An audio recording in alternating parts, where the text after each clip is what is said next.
morning and welcome to FJC, where everyone is a leader who loves God and disciples. So ayan, as we start po, pwede ba pakibati po natin ang mga katabi natin? Biski yung harap at likod po ng Merry Christmas! Ayan! Merry Christmas because we only have 18 days to go.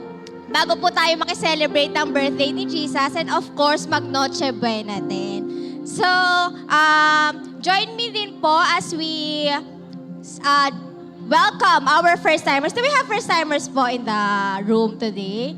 Yan, paki-welcome naman po natin sila.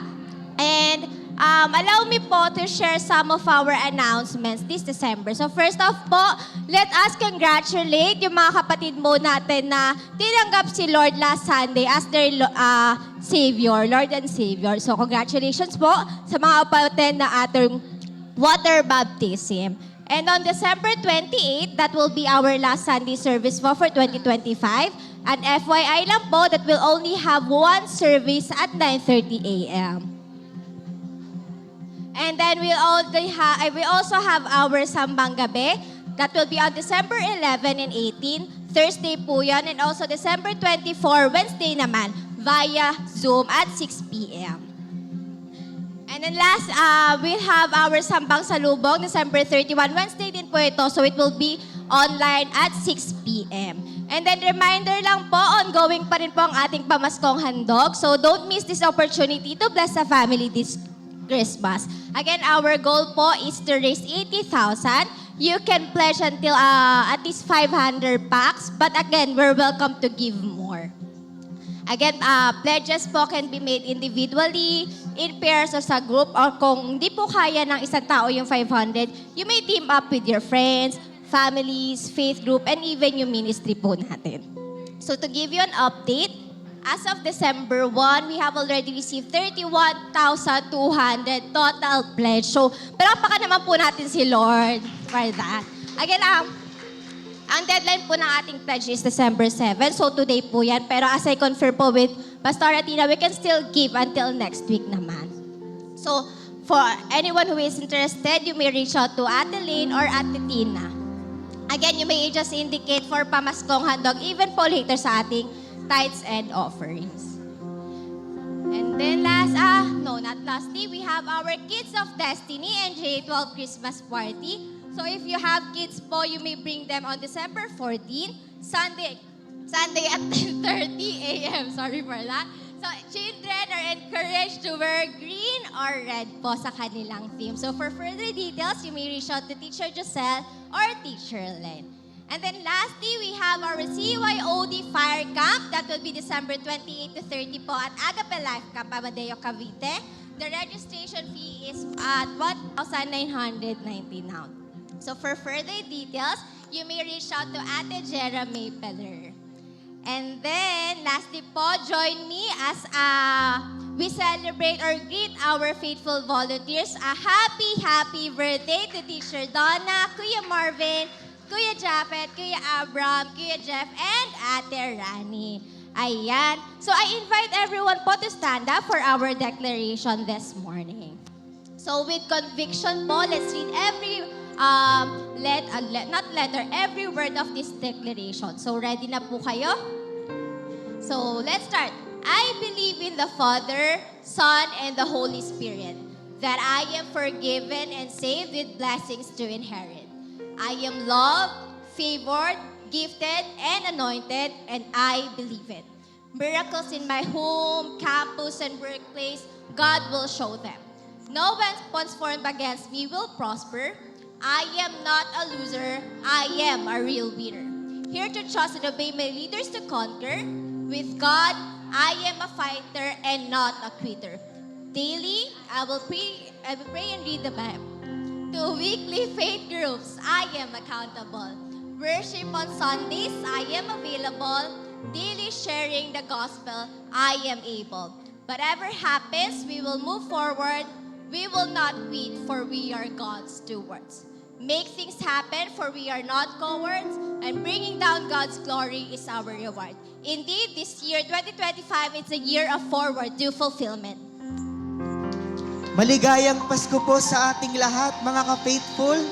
pwede bang pakibati ng Merry Christmas at hingian na din natin ng pamasko yung mga katabi natin ngayon. Merry Christmas po sa lahat. Alam ko po na excited na tayo and excited na din tayo mag-worship sa ating Lord.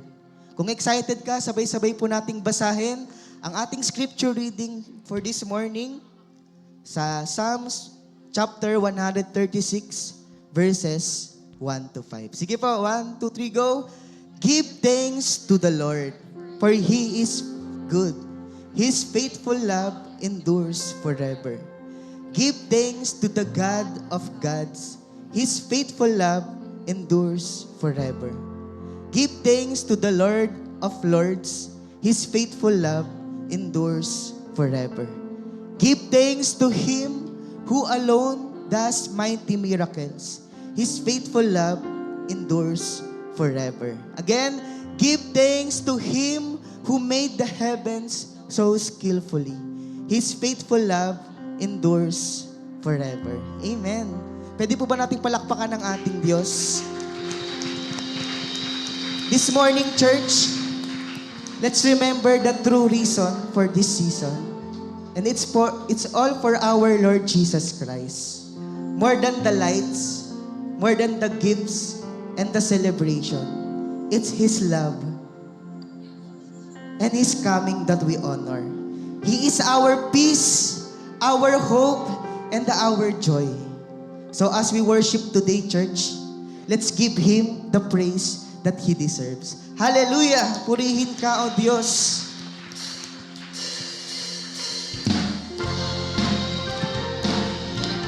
We worship you, Jesus. Hallelujah.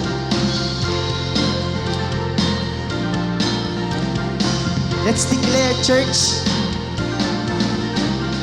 For unto us a child is born, a son is given, a son is given. For unto us a child is born, a son is given, a son is given. The Messiah, oh, to see you high and lifted up, shining in the light of your glory. Pour out your power and love as we sing, holy, holy, holy. For unto us a child is born, and thank you for that love, Lord Jesus. For unto us a child is born, a son is given, a son is given. For unto us a child is born, a son is given, a son is given. The Messiah, oh, to see you high and lifted up, shining in the light of your glory. Pour out your power and love as we sing, holy, holy, holy. See you high and lifted up, shining in the light of your glory. Pour out your power and love as we sing, holy, holy, holy. Let's declare, holy, holy. Let's declare that God is holy. Holy, holy, holy. You are holy, holy, holy. Come on, church. Holy, holy, holy. You are holy, Lord. Holy, holy, holy. Holy, holy, holy. For unto us a child is born. Declare.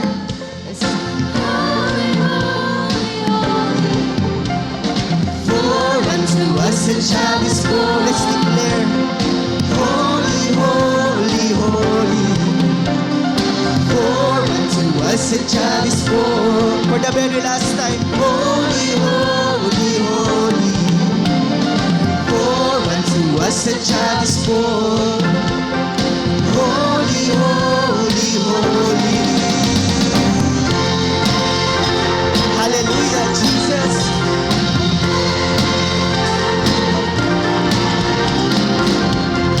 Hallelujah.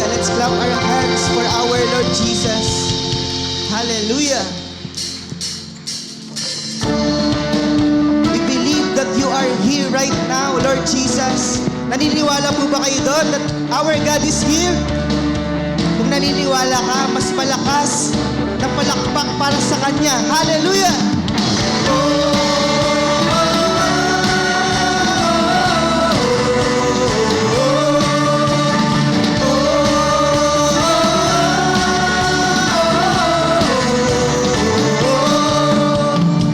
Open our eyes, Lord. We want to see you. Open the hearts, Lord. Open our hearts, Lord. We want to know you. Yes, Lord. Open our ears, Lord. We need to hear you. Jesus, be revealed.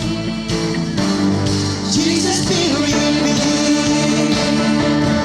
God is here. God is here.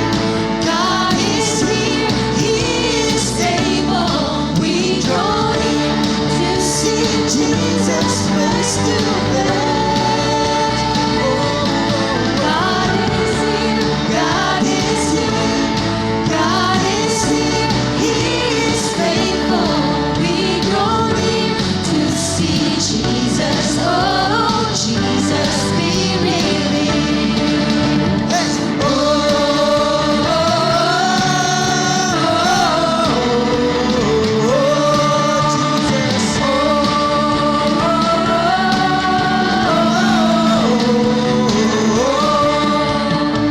Open the gates, Lord. Reveal your glory. Open the nations. Open the nations. Establish your kingdom. Open the heavens. Pour out your spirit. Jesus, be revealed. Jesus, be revealed. Let's declare. God is here. God is here. God is here. He is able. We draw near to see Jesus face to face.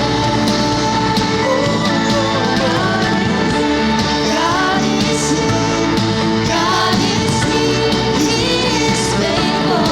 We draw near to see Jesus. Oh, Jesus, be revealed. Let's sing.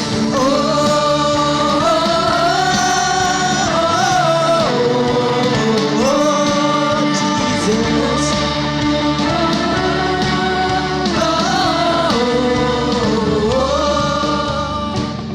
As we celebrate these holidays, let us be reminded that Jesus is holy and it's all about Him.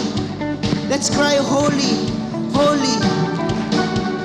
Holy, we cry, holy, hallelujah. God is here. You are holy, Lord. Holy, we cry, holy, hallelujah. God is here. You are holy, Lord. Holy, we cry, holy, hallelujah. God is here. You are holy, Lord. Holy, we cry, holy, hallelujah. God is here. Let's declare, God is here. God is here. God is here. God is here. He is able. We draw near to see Jesus face to face. Oh, God is here. God is here. God is here. He is faithful. We draw near to see Jesus. Oh, Jesus, be revealed.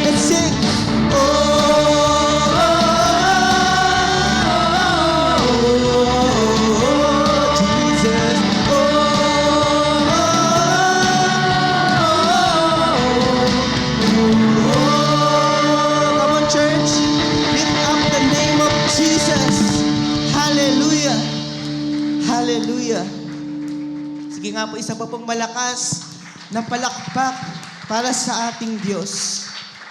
Hallelujah, Jesus. Hallelujah. Thank you, Lord, for your presence, Panginoon.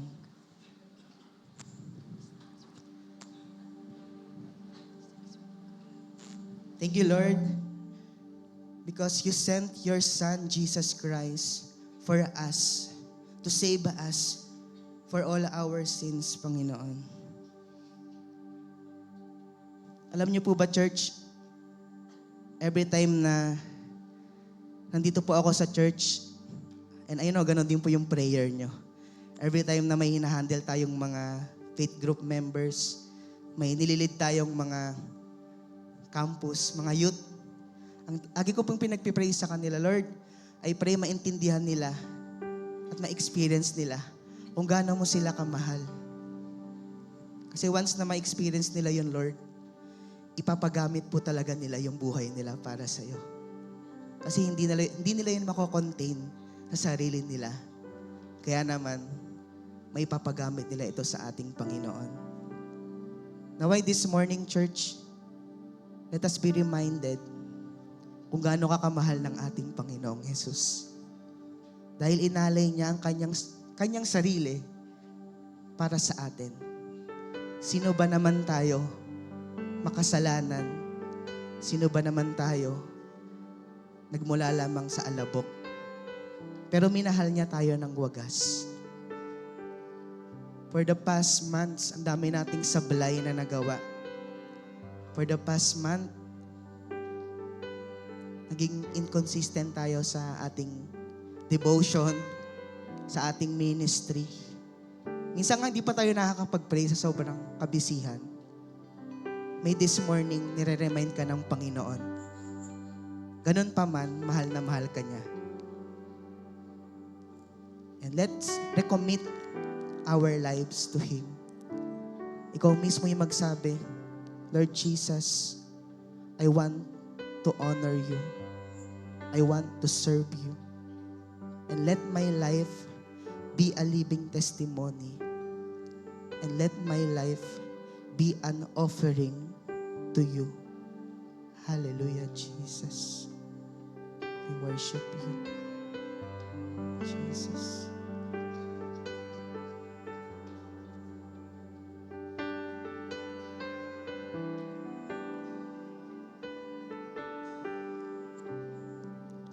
This alabaster jar is all I have of worth.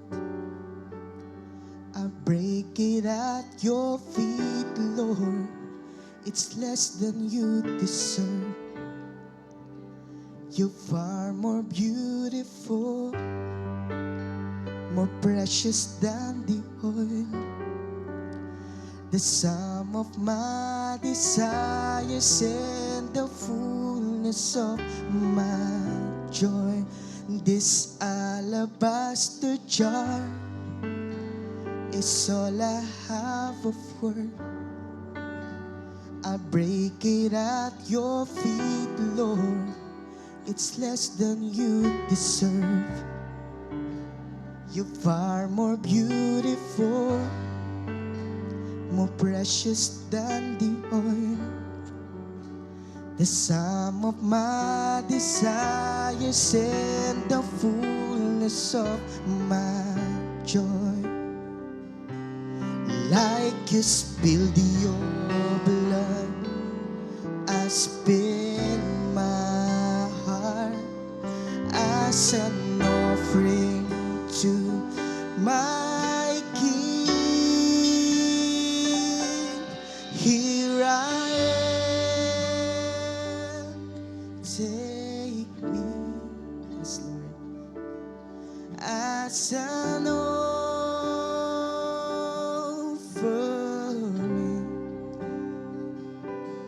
Here I am, giving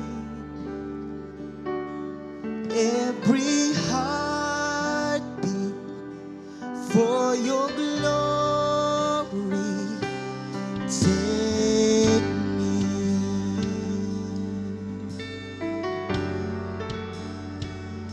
Take us, Lord Jesus.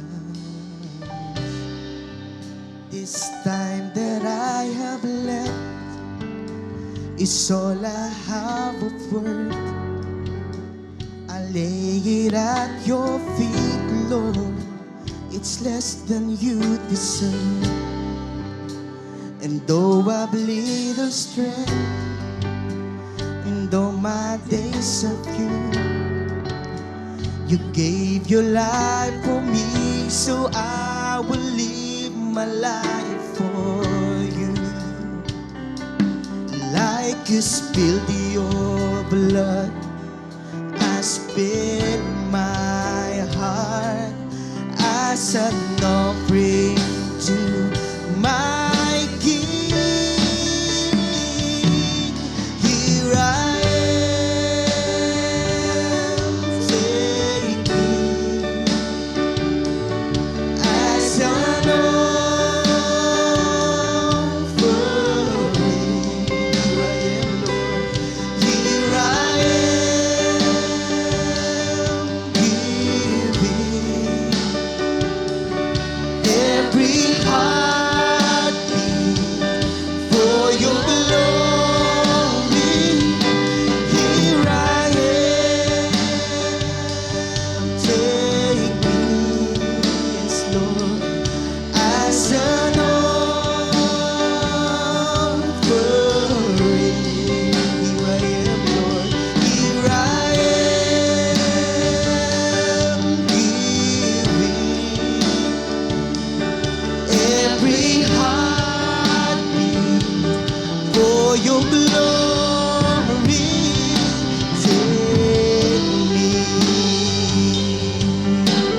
Take us, Lord Jesus. Use us as your instrument to everyone, Panginoon. And we will declare sa lahat ng mga nakakasalamuha namin of your goodness, Lord Jesus Christ. And we will declare that you are worthy, worthy of all our praises. Hallelujah. Let's declare, church. Worthy, worthy, you are worthy, worthy is the Lord. He is worthy of all the blessings na na-receive mo for the past weeks. He is worthy of all the sins that was forgiven by Him. He is worthy sa pagpapagaling na binigay sa'yo. You are worthy, Lord Jesus, of all the praises. You are worthy, Lord. Let's declare. Worthy is the Lord.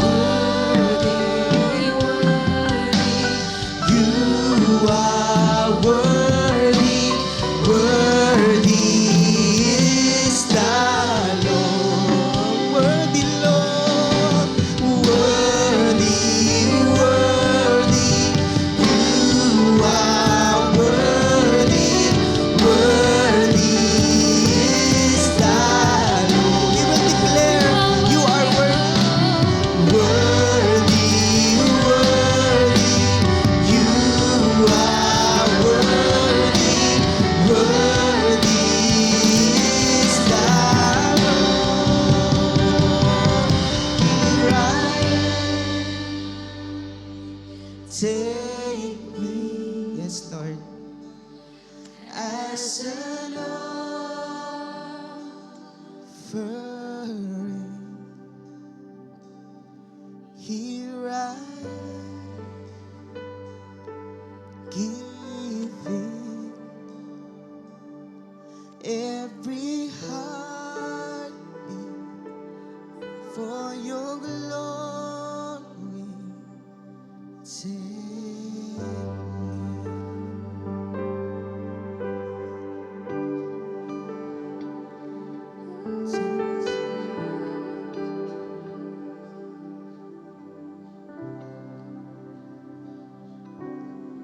You are worthy, Lord.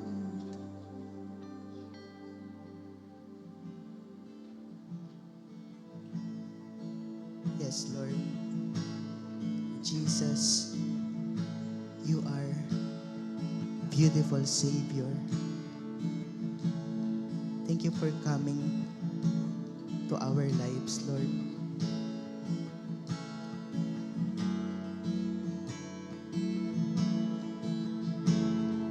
Jesus, beautiful Savior, God of all majesty, risen King. Yes, Lord. Lamb of God, holy and righteous, blessed Redeemer,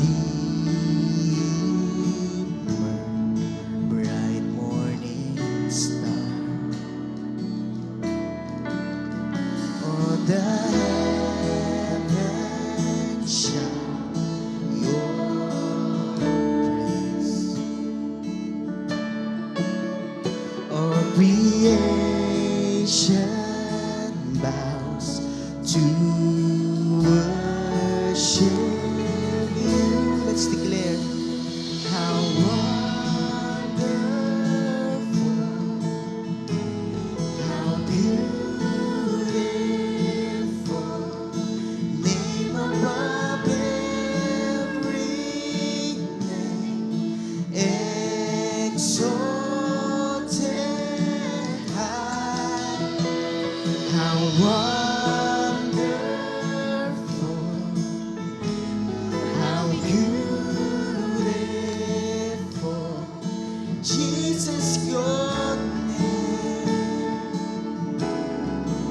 name above every name, Jesus,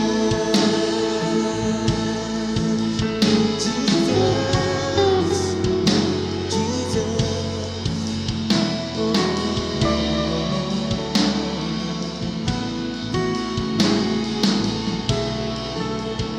Let's worship our God, church. Jesus, beautiful Savior, God of all majesty, risen King. Oh God, Lamb of God, holy and righteous, blessed Redeemer, bright morning star. Oh God, oh the heavens shout your praise. All creation bows, all creation bows to worship you. How wonderful, how beautiful, name above every name, exalted high. How wonderful, oh how beautiful, Jesus, your name above every name, Jesus. Come on, faithful, lift up the name of Jesus. Jesus, Jesus, shout your name, Jesus.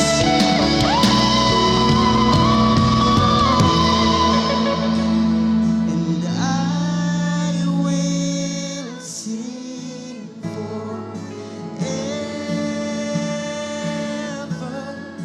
Jesus, I love you. Come on, church. Ipakita mo sa ating Panginoon kung gaano mo siya kamahal through worshiping Him right now. Oh, I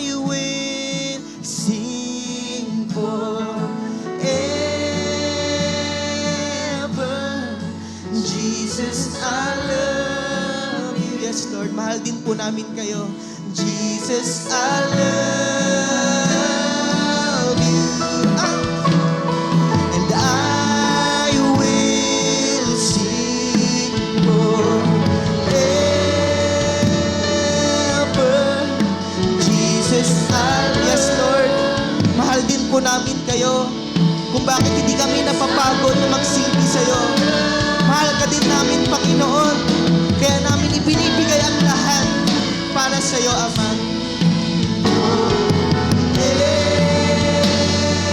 Forever. Jesus, I love you. Jesus, Jesus, I love you. I will sing and I will sing forever. Jesus, I love you. Jesus, I love you. I will sing forever and I will sing forever. Jesus, I love you. Jesus, I love you. Wonderful,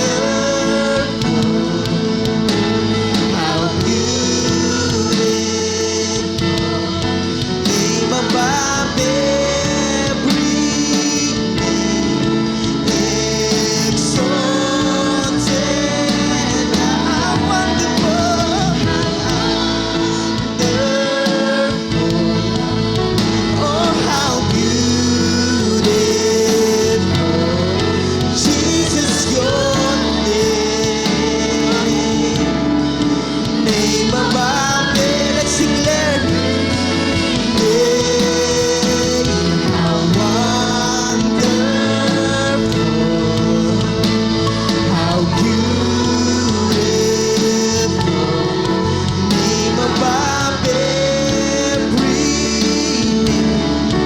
name, exalted high, how wonderful, oh how beautiful, Jesus, your name above every name, Jesus, hallelujah, Jesus, hallelujah.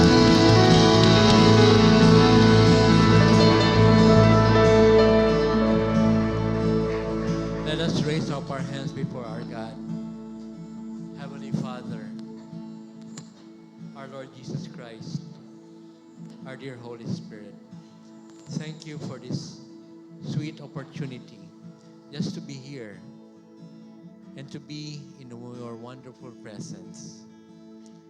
As we raise up our hands, let us say, Lord, we love you so much. Hallelujah. Taas mo na mataas pa ang iyong kamay. Sabihin mo, Panginoon, maraming salamat. Thank you for your presence. Thank you for your grace. As we wait on you, we see your glory come down in our lives.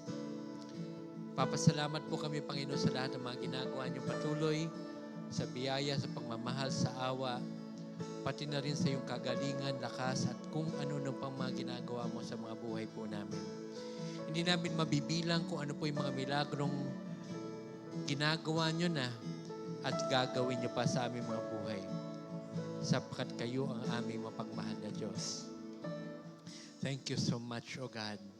Lord, we lift up everything to you and we say, glory be to you and you alone.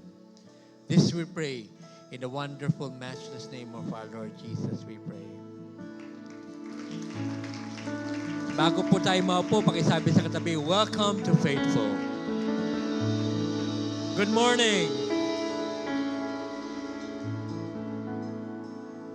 Amen. As we celebrate our last month of this year. Thank God na malapit na rin po ang ating Kapaskuhan. And this morning, we will talk about waiting, paghihintay. Sino po dito ang marunong maghintay, pakitaas ang kamay? Sino naman dito ang hirap maghintay? At sana ang mensaheng ito ay makatulong sa atin as we wait on God. This morning, we'll talk about this, wait faithfully.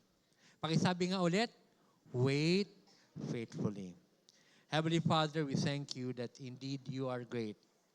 And as we come and settle before you, we praise you and we wait faithfully for you. Thank you so much. May you be glorified as we listen to your words. Inspire us, strengthen us, revive us. In Jesus' name we pray. Wait faithfully. And this is the catch of the message. The first coming of Christ, or the first Christmas, was the fulfillment of centuries of prophecy.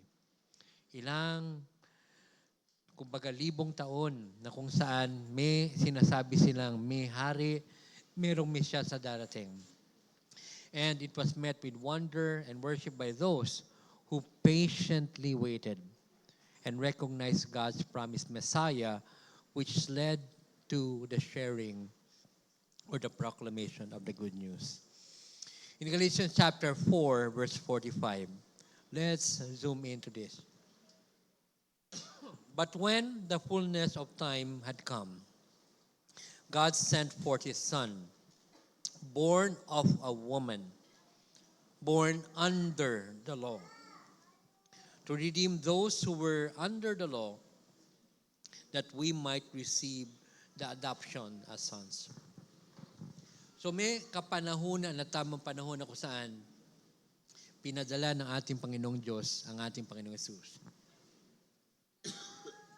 And today, the fullness of time has come. Dumating na. At sa panahon natin, alam natin, dumating na ating Panginoong Jesus in His first coming. Now, the people of Israel, guided by the prophecies of the Old Testament, had been waiting for the promised Messiah for thousands of years. So imagine ninyo, ilang libong taon na hinihintay nila, may darating na nakapagligtas. Darating na hari at darating na siya. And the period leading up to Jesus' birth was marked by a perceived 400 years of silence from God. So imagine ninyo, they were waiting on Jesus and there was 400 silent years. At dahil dyan, this amplified more the need for the promised king. So hindi sila tumigil. Ang mga Israelita, mga Hudyo, naniniwala sila na darating ang Mesyas. At totoo nga, dumating na doon sa unang Kapaskuhan. And take note, the people who waited for the first coming of the Lord Jesus Christ were not passive, but their active, hope-filled anticipation of a Savior King who would bring redemption and peace. Let's talk about this now. Faithful waiters who expected the Messiah. 4 po yan at 4 na mga characters ang titingnan natin. Number 1, obedient waiters by Joseph and Mary. Waiters, yung mga naghihintay po. Hindi po yung nagsiserve ng pagkain. Excited waiters, sila naman yung mga shepherds. Devout waiters, sila naman si Simeon and Anna. And the patient waiters who were the Magi. Or, sa Tagalog, yung mga haring mago. Let's talk about this again. Faithful waiters who expected the Messiah. Waiter number 1, the obedient waiters. And they are Joseph and Mary. Now, itong parehong ito, si Joseph at si Mary, we all know that they became the physical parent of the Lord Jesus Christ. And we all know that He is born of the Holy Spirit. Ang real father ng ating Panginoong Jesus, siyempre ang ating Ama sa Langit. But Jesus Christ needed to fulfill the law. Kaya nga, binasa ko po sa inyo kanina, sa Galatia, Kabanatang 4, but when the fullness of time has come, God sent forth His Son. And this Son is born under the law. Para maligtas niya tayo. at maging parte siya ng mga buhay po natin.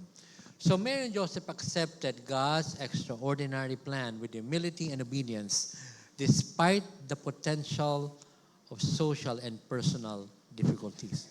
So may paghihirap na manggagaling na darating sa kanila. Alam nila yon, nadudustain sila sa kanilang magiging experience, sa kanilang pagsunod. Pero sumunod pa rin ho sila.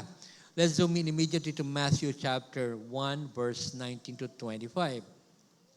So her husband, Joseph, being a righteous man and wanting to disgrace her publicly, decided to divorce her secretly. So, tao rin naman po si Jose. At tulad po natin, sumusuko. So dahil na balitaan nga niya na ang pagkapanganak, magiging unang pagkanak ni Maria ay hindi sa pamamagitan ng kanilang pagsisiping, so ano nangyari? May gusto niya ng hiwalayan. Sa kanila po, legal ang divorce. But after he had considered these things, if you have your Bible with you, underline the word considered. An angel of the Lord appeared to him in a dream, saying, Joseph and David, don't be afraid to take Mary as your wife, because what has been conceived in her is from the Holy Spirit. Kasi, siyempre, ang unang nakatanggap ng balita si Maria, so hindi po siya nasabihan mismo nung mga anghel. Kaya ito, kinausap na siya ng anghel sa isang panaginip. And Joseph, being an obedient man, listened to what the dream was. Now, let's look at this verse 21. At ito yung malinaw na sinabi. She will give birth to a son, and you are to name him Jesus, because he will save his people from their sins. Pangalan pa lang, yun ay mission ng ating Panginoon tagapagligtas. Now, all this took place to fulfill what was spoken by the Lord through the prophet. See, the virgin will become pregnant and give birth to a son. So this is an Old Testament prophecy. And they will name him Emmanuel, which means God with us. Kaya pag narinig niyo po, ibig sabihin ng Emmanuel, at kung ang pangalan mo ay Emmanuel, magandang pangalan yan kasi ibig sabihin yan, kasama natin ang Diyos. Banggitin mo sa iyong kasama, kasama natin ang ating Panginoon, ang ating Diyos. Di ba ang gandang pangalan? So, the Lord will be Emmanuel. At tayo, yung po lagi natin hinahanap na makasama natin ng Diyos. When Joseph woke up, siyempre kinausap siya ng isang spiritual being. He did as the Lord's angel had commanded him. Ginawa niya agad. Iniisip niya ng i-divorce, pero naiba ang kanyang desisyon dahil kinausap siya ng Diyos sa pamamagitan ng anghel. He married her, pinakasalan agad, but did not have sexual relations with her until she gave birth to a son, and she named him Jesus, Jesus, Savior. Diba? Ngayon kung mapapasin nyo sa Matthew, the account of Matthew bears the fact that Joseph, medyo bida si Joseph dito. But if we go to the book of Luke, si Mary naman ang pansin dyan. Now, the book of Matthew showed that Joseph is from the line of the king, especially of David. Kaya kung ititrace po yung lineage po dyan, makikita nyo, direkta papunta na sa kanya. Si Mary naman, ipinakita ng lineage niya ay galing sa mga saserdote. Kaya kompleto eh. Si Jesus, siya ay prophet, priest, and king. He's the only person in this world who has that function. He is trifunctional. So Mary considered the promise and counted it as cost, as a sign of her reflective and receptive spirit. Si Mary hindi na tumanggi nung sinabihan ng anghel eh. In fact, in Luke chapter 2, verse 19, it says, But Mary was keeping within herself all these things, sayings, weighing and pondering them in her heart. Pag may pinagagawa ang Diyos sa atin, mahirap yan. Mahirap mag-obey. Pero kapag reflect na tayo, kapag nakapag-consider na tayo, kapag natanggap na natin, kakayanin na natin yung pinagagawa ng Diyos. Hawakan mo ang kamay na yung katabi at banggitin mo sa kanyang, kakayanin mo yan. Kasi pag sinabi ni Lord yan, God will make it sure that He will provide for everything, that He will give everything to us. Pero, may dadaan kang pagsubok. Kasama yan sa package eh. Meron kang pagdadaan ng pagsubok. Pangalawa, excited waiters, or they are what you call the shepherds. So God chose common and socially unclean shepherds to be the first to hear. So sila unang nakarinig na mabuting balita of the Savior's birth. God favors indeed the marginalized. Mga kapatid, manunong Panginoon, kung meron siyang unang sasabihan, yung mga ape, yung mga mahihirap, at ito yung mga shepherds, they represented the marginalized people. Minsan, ramdam natin minsan na para tayong ganun, mga inaapi. Kapatid, kaibigan, pansin ka ng Diyos. Even in the first Christmas, ang unang mga pinansin ng Panginoon ay ang mga shepherds. And ito ho, pagkatapos nung announcement ng mga anghel sa kanila, they went immediately to Bethlehem and then shared the good news about the coming of the Messiah. Grabe. Sila yung isa sa mga grupo ng mga characters na kung saan sa Biblia na nung natanggap nila yung mabuting balita, agad nilang ginawa. Yan siguro yung mga nagagawa ng mga taong sabihin na nating mga hindi masyado napapansin. At kapag napansin sila, bigay todo naman. Now, let's go to Luke chapter 2, verse 15 to 17. At dito rin naman natin makikita na kahit si Lucas na sumulat ng mabuting balita ng ating Panginoon, he also showed who these people are.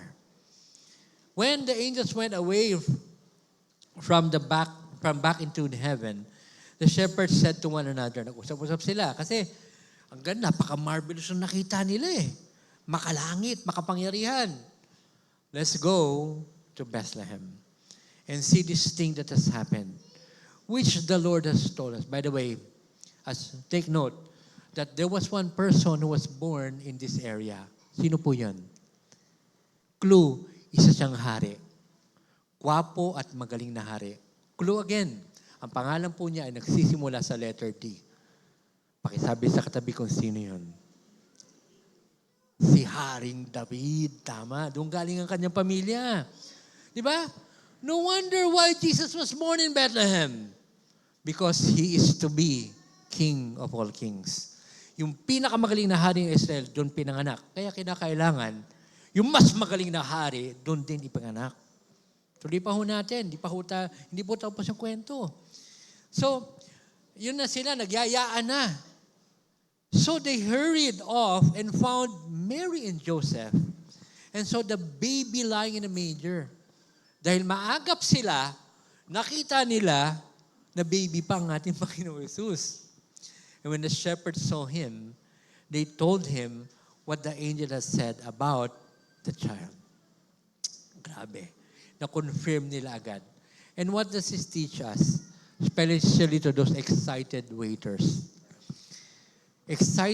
They are all excited people who are wholeheartedly accepting and sharing the good news. Tinanggap nila, ipinamahagi ang mabuting balita at kasikit po niyan, nakita pa nila ang mabuting balita. Bago po tayo magtuloy, kamusta ang karanasan niyo po sa Diyos? Itong mga nakaraang linggo, nakaraang araw, ano po yung pinakamagandang naituro niya sa atin? Ano naman yung matinding pagpapalang natanggap mo sa Diyos? Pakishare nga sa katabi natin. Ano yun? Ano yung natanggap mo sa Kanya lately? Katuruan?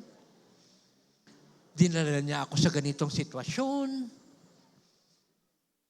Di ba? Iba-iba experience natin. Di ba? Sino dito umili na lang po? Nakaranas ka ng mga iyak moments. Di ba? Yung mga, kung talagang grabe, umiyak ka ng matindi. Di ba? Pero, sa kabila ng lahat, nakukuha mo pa rin ngumiti.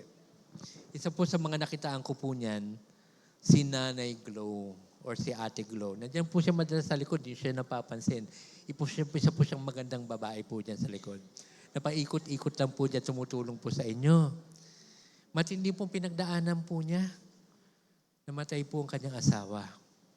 Pero alam niyo, nung bumisita ako sa kanya, noong time na yon, meron din akong iniisip, meron din akong parang nagiging worry. Nung nakaharap ko siya, wow, I was talking to a strong woman na kahit na sabihin nating naghihirap po siya sa kanyang kalooban at inaamin niya na may kalungkutan, meron kung anong naramdaman, pero sinasabi niya, ayoko kasi maging emosyonal.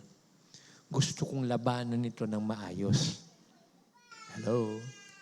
Kaya sa mga emosyonal dito, mamaya lapitan niyo si Ate Glow at tanungin mo siya, paano niyo po ginawa yun? Di ba?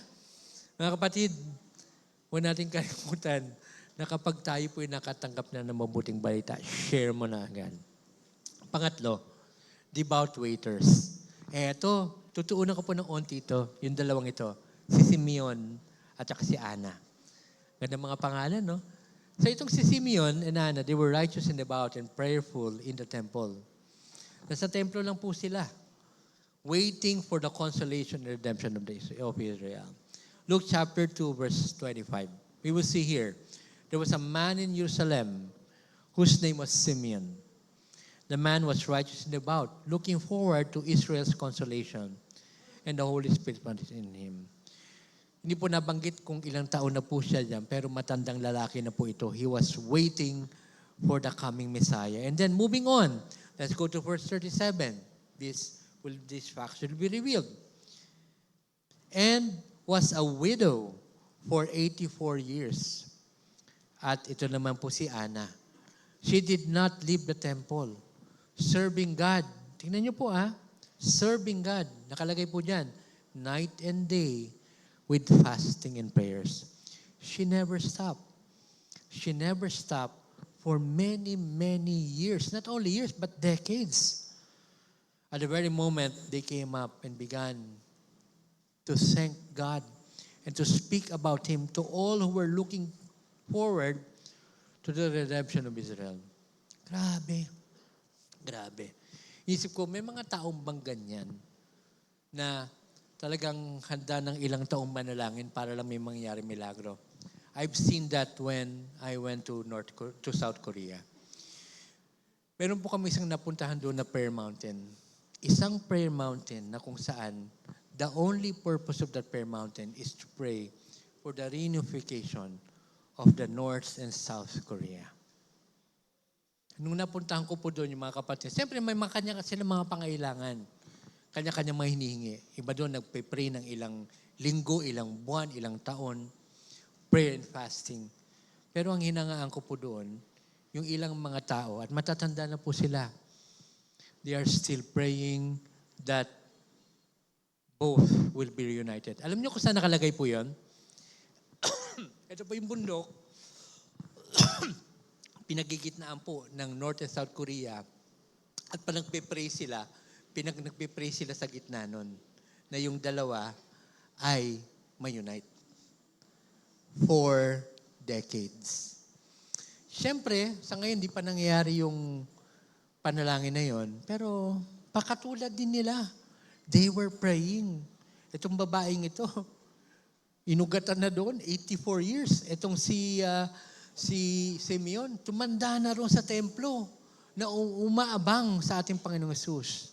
And to tell you straightly, they saw and experienced the Messiah. Nung inoffer na sa temple ang ating Panginoong Yesus, they held the Messiah. And imagine how the excitement was. So the Holy Spirit guided them to the Lord Jesus Christ, allowing them to instantly recognize Him as the fulfillment of God's promise. Nung parating pa lang yung bata doon, parehong dalawang ito, they recognize that child is the Messiah. Marami namang dumadaan dun eh. Pero itong batang ito ang magiging Mesyas. So upon seeing Jesus, they praised God, spoke about the child to all who were looking for redemption in Jerusalem. At totoo, the consolation and the redemption of Jerusalem was already in their front. Now, faithful waiters are devout people who are persistent in experiencing the promise and the presence and the power of God. Pakitanong sa katabi, ikaw ba ay devout? Deboto ka ba sa paghihintay sa mga pangako, sa kapangyarihan, pati na rin sa presensya ng Diyos? Huwag kang tumigil. Maging parte na ng buhay mo. Mag-pray, manalangin, mag-fasting. Tsaka ito huwag kang magpapahalata na ginagawa mo yun. Sabi nga ng Biblia na kapag hindi ka nagpapahalata, lalo nandun yung reward mo. Pang-apat, eto na, the patient waiters. Kung may mga devout, isa rin to, mga grupo. Pasinin niyo yung mga grupong ito, may mag-asawa, may mga magkakaibigan. Eto, parehong matatanda. So lahat po, tayo represented. May bata, may matanda, may kabataan, may young professional, at kung ano, may single. At ito na, yung mga matatalino naman. Yung mga scientifico naman. The Magi are foreigners from the east who follow the star. Yun lang nakita nila yung star na yun. Sinundan nila. Demonstrating a diligent search and recognition that the newborn was a significant king. Sa mga Hudyo, they were looking for the Messiah, a soon-to-be king. Eto, meron lang silang propesya sa kanilang mga sulatin. At ang kinausap pa ng Diyos, mga siyentipiko ng panahon nila, mga matatalinong tao. Grabe. Kumbaga, iba dyan mga henyo pa. Mga magagaling sa mathematics, mga galing sa mathematics, kumiti. So, kayo itong mga to, mga Magi. In fact, ang mga scholars po, nung sila nag-uusap-usap kung gaano kahaba ang kanilang biyahe. Tingnan nyo po ang estimate po nila ay ang travel pa lang, 800 kilometers. Sa panahon natin, madali yan kasi may aeroplano, may mga mabilis na sakyan. Sa panahon nila, dalawa lang pwedeng gawin Sumakay ka ng kamelyo, kabayo, or maglakad ka. Kung sila ay merong nasakyan, malamang mga 2 months nandun na po sila. Pero, nandun ako sa side na mas mahaba Palagay ko, talagang bumiyahe sila, dahan-dahan, sinusunod nila yung star. Palagay ko, mga 2 taon na bumabiyahe ang mga to. Grabe, no? Yung iba, malalapit. Pero meron pa palang mga tao sa malayo. And they represented who? Tayo, the Gentiles. Imagine ninyo ang Israel napakalayo mula sa atin. Pero naabot tayo ng mabuting balita. Tayo yun. Matthew chapter 2, verse 1 to 2. Jesus was born in the town of Bethlehem in Judea during the time when Herod was king. Malupit pa yung hari, napaka-insecure. Napakasama ng haring ito. Pati nanay niya, pinapatay niya. Ganun kasama itong haring ito. At talaga makikita nyo kung gaano kamakapangyarihan ng Diyos. Soon afterward, some men who studied the stars came from the east to Jerusalem and asked, "Where is the baby born to be king of the Jews?" We saw a star. And when he came up in the east, and we have come to worship him. Alam natin yung kwento na ito Pinahanap din ni Herod yung bata, pero hindi niya nakita. Pero ang galing, sinundan nila yung tala, yung tamang tala. Kasi maraming tala maraming star. Alam nila kung anong star. Ito na makikita, kapag ginabayan ka ng Panginoon, specific, maayos, at dadaling ka sa tama. So they traveled a great distance and offered gifts. Ano mga regalo? Gold to show that Jesus is King. Frankincense to show that Jesus is God. And myrrh to show the suffering Jesus will pass through, being a suffering servant. Ang galing, no? Regalo pa lang, prophetic na. At dahil dyan, pinakita sa atin that faithful waiters are patient people who will surpass all the challenges just to see the fulfilled promise. Yun ang gusto ng ating Panginoon. Na maging katulad din tayo ng mga Magi. Handang maghintay. Hawakan mo nga ang kamay ng katabi mo. Tanungin mo siya, nasaan ka sa apat? Ikaw ba yung obedient waiter? Ikaw ba yung excited waiter? Ikaw ba yung devout waiter? Ikaw ba yung patient waiter? Nasaan ka dyan? Marami nakaka-relate ka eh. Nasaan ka dyan? Pero saan ka man, eto po, bago po tayo magtapos. 3 bagay lang po. Cultivate attentive expectation. Kahit anong mangyari, expect the best. Tulad ng mga Magi, si Simeon, pati na rin si Ana. Trust in God's promise. Pag nangako ang Diyos, gagawin niya yan kahit gaano katagal. At don't forget, respond with proclamation. Pag natanggap mo na, na-experience mo na ang Mesyas, wala ka na ibang gagawin kung hindi ibahagi ito sa iba. Mga kapatid, sa araw na to, let's all wait faithfully. Let's be obedient, excited, even devout, and even patient before our God. Let's all stand up. Anong pangako ang hinihintay mo? Today we will be given a piece of the bread and of the cup. The very symbol of God's great promise. In the first coming, Jesus Christ came as a king, but also as a suffering servant.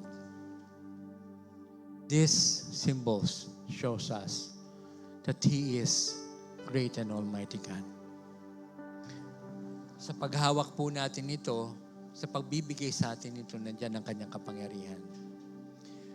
The ushers will give us these symbols today. And kapag natanggap mo na, please do get a piece of the bread. The bread is the very symbol of the body of the Lord Jesus Christ. That when we partake, we indeed say, God is good and He is with us. In fact, this shows that He is Emmanuel, God with us. Bakit? Pinapakain niya tayo araw-araw. Parang sinasabi sa atin ng Panginoon, I got your back. Kahit ano mangyari, I will be with you. Malamang marami sa atin dito yun ang pangailangan eh. Samahan mo ko, Panginoon. Tulungan mo ko. Hatiin po natin ang tinapay. He shared bread to us to say that it is the blessings I give to you. But don't forget, you will also share these blessings to others.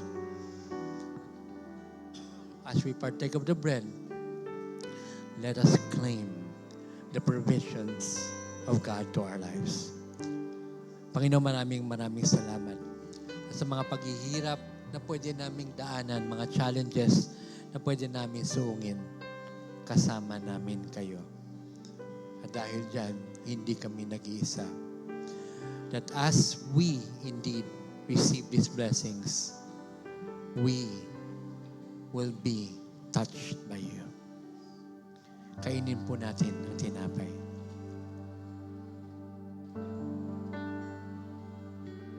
Hawakan po natin, ihanda po natin ang saro.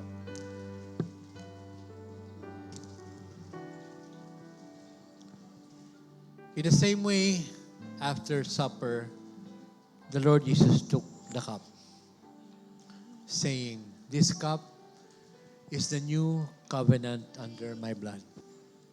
Do this in remembrance of me." Dito nakapaloob ang lahat ng paghihirap na pinagdaanan ng ating Panginoon. Emotional, physical, mental. Lahat ng maisip nyo, pinagdaanan niya sa krus. Para lang sa atin. Kaya kung dumadaan man tayo sa mga pagsubok at paghihirap, hindi tayo nag-iisa. Kasama natin ng Panginoon. That gives us great comfort. For He is the Holy Spirit who comforts us in everything. Who helps us in times that we don't understand. In times na dumadaan tayo sa mga paghihirap na hindi natin maunawaan. God is there. He will never leave us nor forsake us. Inumin natin ang laman ng saro.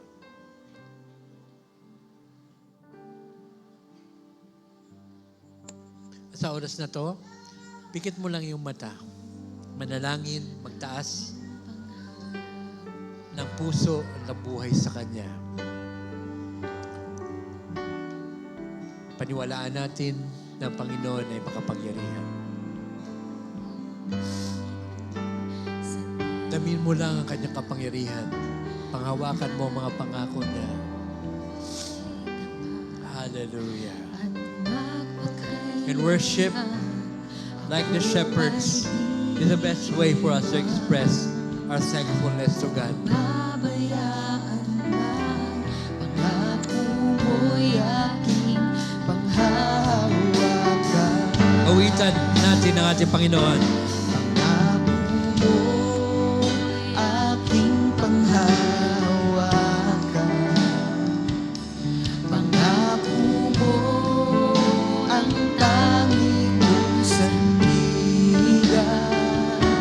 Pangako mo'y tapat At magpakailanman. ako ay di iwan.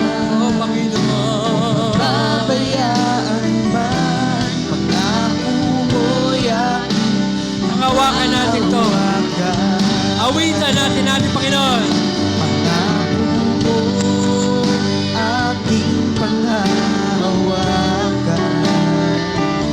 Pangako mo ang tanging kong sandigan. Pangako mo'y tapat at magpakailanman ako ay di iwan. Kung Pabayaan man. pangako mo'y aking panghahawakan. Minsan pa, awitan natin ang ating Panginoon. Aking panghahawakan. Pangako mo. Ang tanging kong sandigan. Pangako mo'y tapat at magpakailanman ako ay di iwan. Kung mapabayaan man, pangako mo'y aking panghahawakan. Maraming salamat, Panginoon, na kahit sa araw na to, we have the firm assurance na kahit sa pagtatapos din po ng taon na to, sa pagharap namin ng Kapaskuhan, tatapusin mo po ito ng maganda, makapangyarihan at maayos. Kayo ang Diyos ng mga pangako na tinutupad. Kaya Panginoon, we have the confidence and assurance that you will bless us still. Thank you so much. We honor, praise, and love you. This we all pray. In Jesus' name we pray. Let's give God the best clap offering that we give.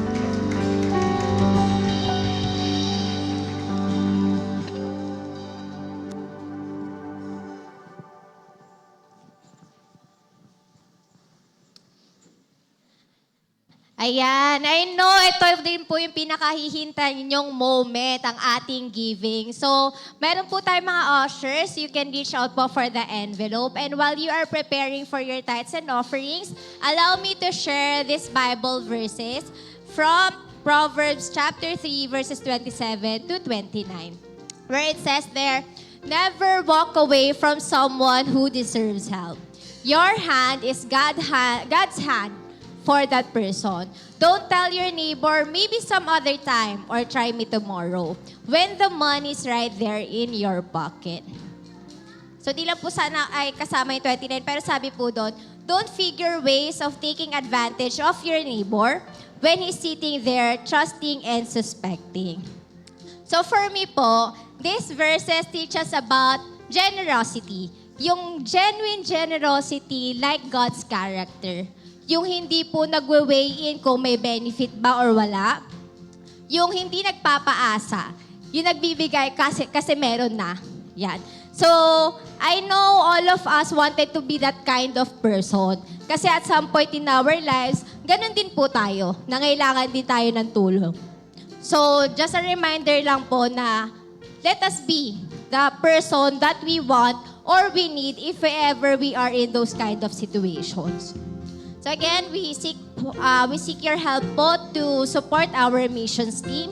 Pray and help us raise funds for our missions.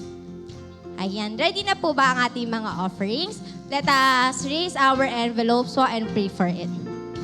Panginoon, maraming salamat po for you are our ultimate helper, Lord God. Maraming salamat po for your blessings and tinatas po namin yung tithes and offerings namin, Lord God, Panginoon, na sa inyo rin ang galing. Lord, we seek and we ask for blessings. And aside for that, Lord God, Panginoon, let us be a blessing to other people. Kami nga po, Panginoon, magpatunay na hindi po kami imbakan ng pagpapala, but instead, daluyan po kami nito sa mga tao na sa paligid namin. Maraming salamat po. We continue to seek you, and we love you, Lord. In this mighty name we pray. Amen and amen. We can give na po.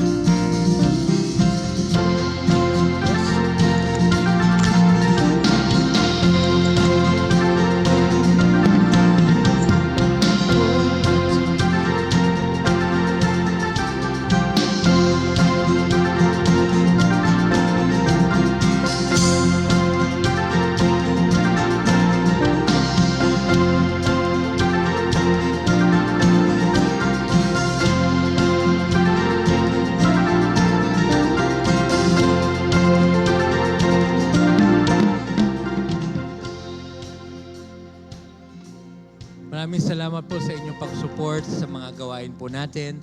This goes a long way in reaching out, touching people in communities, even to areas like the campuses, even offices, even to houses. Tayo po tumayo. Ngayon po, pag-prayer nyo pong saglit ang iyong mga kasama, yung katabi natin. Tanungin mo siya, anong prayer request mo?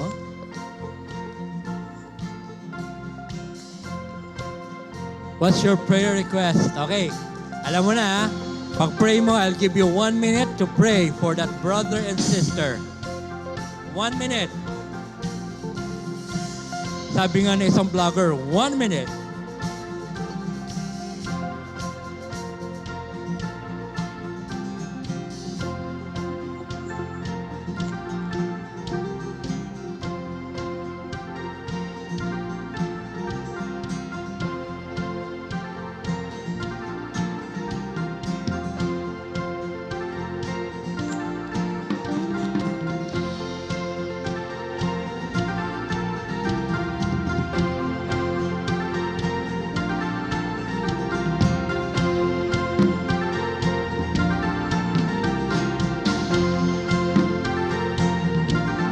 Ngayon po itaas po natin ang ating mga kamay. Now unto Him who is able to keep us from falling and to make us stand in His presence, blameless and with great joy. To the only Lord our Father, to Jesus Christ our Lord, be the glory, the majesty, the power, and even the power of the Holy Spirit be upon us. In Jesus' name we pray. God bless you. See you next week. Continue to invite the family of God. God bless you.